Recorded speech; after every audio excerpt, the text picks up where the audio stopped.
Hello everyone. So in this video I'm going to show you how to find the solution to a system of linear equation with graphing. Okay, what you really need to do is to find the values of x and y that are solutions to the system of linear equations. Okay, so what we need to do is find the values of x and y that satisfies both equations.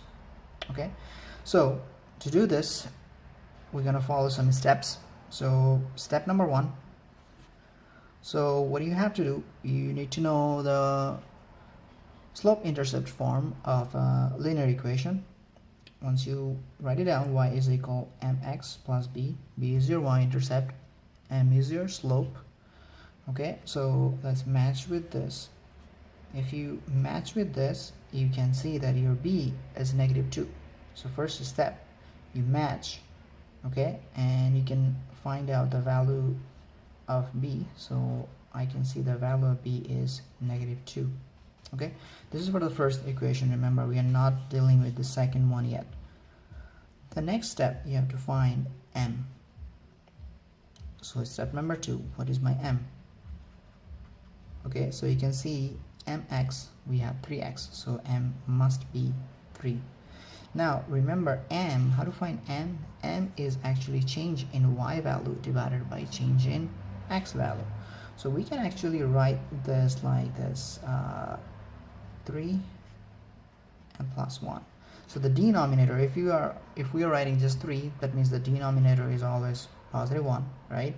So this really is +3 and -1. So once we have our b and m, now we're going to start plotting. So remember, b is your y-intercept, so somewhere it's touching, your line is touching the y-axis, and where it's touching, where the y is -2. So where the y is -2, if you look at here, that's your -2. Okay, so your line must be touching at -2. Now your m could be positive or negative.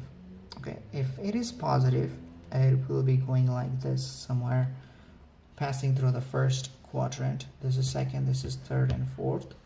Okay, so your line could be like this or anywhere here. Okay, if it's here, it should be anywhere here. We don't know yet because we only have 1 point. We need at least one more point to see how the line looks like.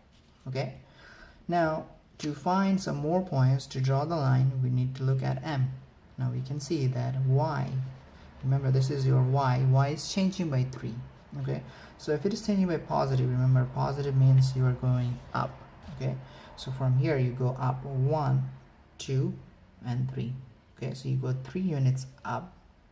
Then you look at your change in x values. Remember, x is horizontal this way, right? And it's changing by 1.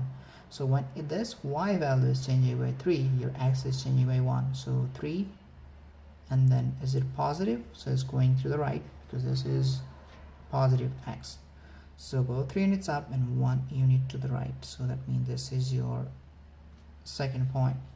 Now to draw this nicely, we should find another point actually. So now you're here. From here again, you have to follow the same rule. So go 3 units up. So 1, 2, 3 and 1 to the right. So here. Okay, so now once we have our 3 points, now I can actually draw a line. So this is my first line for the first equation. Okay, so this is our first equation. Y is equal 3x minus 2. Now once we are done, we're going to follow the same steps for equation number 2. So for equation number 2, the first step, we match and see what is our b. So if you match with this equation, you can see your b is -6. So let's write it down that b is -6. Now what is my m? The second step, look at here, this is -x. So if you're confused like what is m here, this can be written as -1 times x minus 6.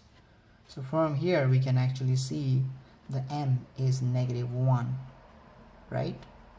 Now in order to match with this m, change in y divided by change in x, we can actually write this like this. Okay, all right, so this means same. Negative 1 divided by 1 is negative 1. Okay, so this really saying that when your y is changing by negative 1, your x is changing by positive 1.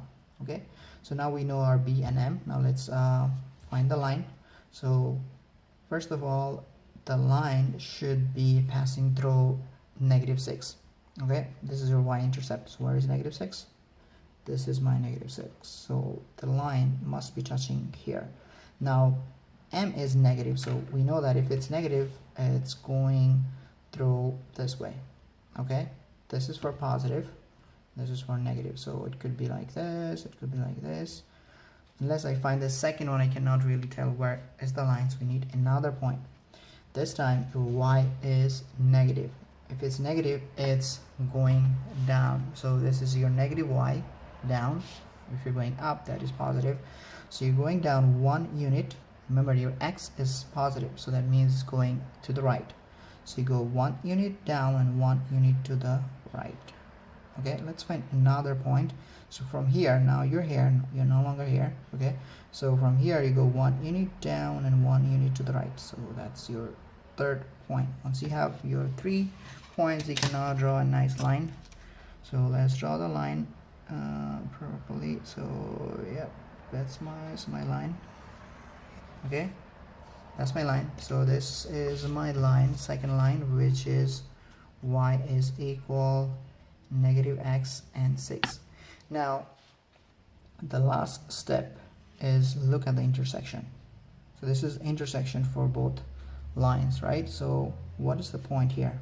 So you can say this is negative 1 and negative 5. So that means the point here, let's give it a name, let's say x, and this one is what? Negative 1 and negative 5. So I mean both lines touch at x, which is negative 1 and 5. So that's your solution to this system of linear equations. We have two equations and this x. So this is your x, remember your x, and this is y. So that means negative 1 and negative 5 to satisfy this equation. Now to be sure, you can actually check and verify whether you are right or wrong. This is for you to verify. Okay, so let's look at the first equation. Y is equal negative 3x minus 2. So we're gonna check if this is right for the first equation. So y is negative 5. Okay, so let's write y.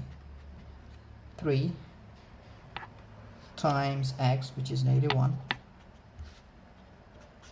and minus 2 from the first equation. So negative 5, negative 3 minus 2, that is negative 5. So now you see both sides, y and x, both sides are equal, right? So that is negative 1 and 5 is a solution for equation number 1. What about equation number 2, which is y is equal negative x and negative 6. So negative, keep the negative sign. X is negative 1 minus 6. Remember here you could be confused because x, remember, is negative 1 and this negative is already here, so it's double negative. So when you have double negative, obviously it becomes positive 6, that is negative 5. And your y, you already know that this is negative 5. So now you can see that negative 1 and negative 5 values, they satisfy both equations, and that's our system of linear equations. So that's how you solve it graphically. If you have any questions, please let me know. Thanks for watching. Bye.